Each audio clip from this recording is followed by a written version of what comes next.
பாட வந்தேன் அவன் எல்லையிலே என்று சிவபெருமான் ஆடிக்கொண்டிருக்கிறானே அந்த பரம்பொருளாக இருக்கக்கூடிய கைலாயத்திலே சென்று சிவா என்று காலிலே சாஷ்டாங்கமாக விழுந்த போது இப்போது அந்த பிரம்மாவும் பெருமாளும் கேட்டதை போல சிவபெருமான் கேட்கவில்லை.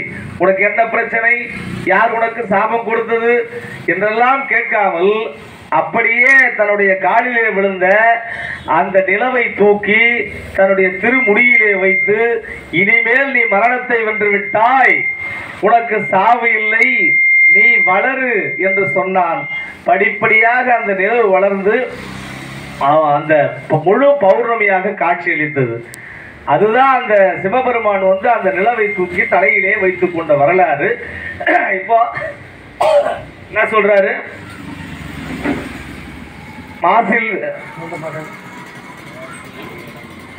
விடையேறி ஓர் தூவென் மதிசூடி காடுடை சுடலை பொடி பூசி என் உள்ளம் கவர் கல்வன் ஏடுடைய மலரால் உடை நான் பணிந்து ஏற்ற அருள் செய் தோடுடைய செவியன் விடையேறி ஓர் தூவென் மதிசூடி